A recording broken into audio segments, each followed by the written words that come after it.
Hello, everyone, and I think with these we will finish the final two things about the Mulan movie. The number one, and I think this is extraordinarily valid, fully valid, 100%, is the mistake that it was sold as a live action instead of just a live action from the original animated, not from the original story. They should have made that distinction to tell you, hey, it's not gonna be the same, or otherwise, then people would have expected some things. Because they did a good rendition of the original story, but they did a very bad rendition of the animated story. So that is 100% accurate, and I fully support this position. However, well, if you see it as you're watching a different movie, then maybe you will think differently. And finally, on the aspect of Mushu, oh yeah, well, there's another aspect I'll talk later. On the aspect of Mushu, given the fact that it's more serious, I think, in my humble opinion, which tends to be more, where the people from the right wing are complaining about this movie, they shouldn't, because Mushu, well, the dragon is more representative of the male power, whilst the phoenix is more representative of the female power. So it is actually more respective of the actual gender that we're actually looking at. So there's no problem there. And the dragon in this case would be the emperor, while she would be the phoenix. There's this such a that came from this philosophy of balance. There is no like overpowering, like the dragon stronger than the phoenix or the phoenix stronger than the dragon. They're actually a pair, and they're supposed to be a pair. They come in the chopsticks. They're the same size. They're yin yang and all these kind of things. So we have this situation there. So it's perfectly fine that they took away Mushu, given the fact that they're trying to be more to the original story, and also respective of the genders. I mean, she is a woman, even though she's trying to play a guy. She does it out of necessity, not because she has gender dysphoria or some other thing. I don't know what the hell. So that's covered.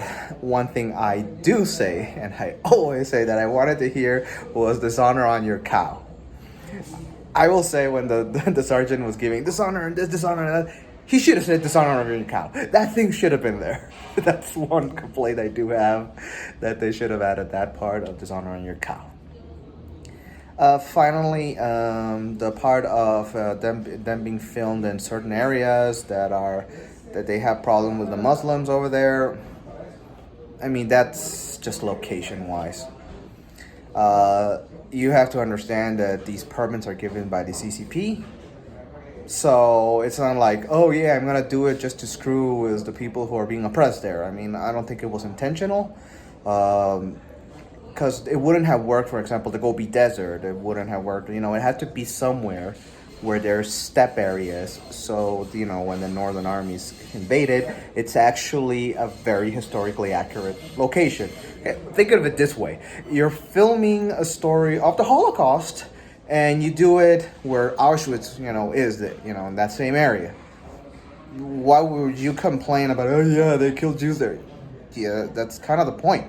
So the same thing, here's where they invaded, that's kind of the point.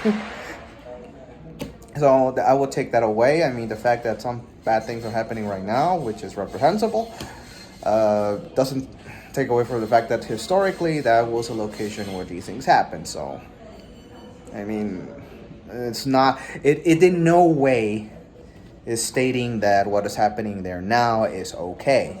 Just like if you did a movie about the Holocaust and, the area where Auschwitz was, it's in no way, well, unless the movie actually says so, which in this case it didn't, and I'm pretty sure anyone who does a movie about the Holocaust won't say it unless they literally say, oh yeah, we're saying it's okay. I mean, if they didn't say it's okay, it's not representative. And we're talking about a movie that took place 2,000 years ago, so there is no, okay, yeah, the Uyghur Muslims should be locked in concentration camps and brainwashed. Which goes back to the point where I was telling you that you can't expect this new up-and-coming actress to, who lives there, to actually say something completely against the central government. And what she did say was very milquetoasty. It was like, yeah, we support the cops, whatever, like it wasn't like, yeah, fuck the protesters, kill them all. I mean, so you have to have some leeway on that. So with that, I finished my Mulan series. Again, as I say, watch it. It's enjoyable. It's watchable. I don't think it's going to be a classic. but it's something to watch, and it's good for the family and the values it represents. As I said, this balance that I always like, the family thing to the devotion to family, etc. So give it a watch. And I say again, about $30. It's only a problem if you're forever alone. If you have other people to watch it with and who are willing to chip in, then the cost really dilutes itself, naturally. It shouldn't be a problem. So have a great one.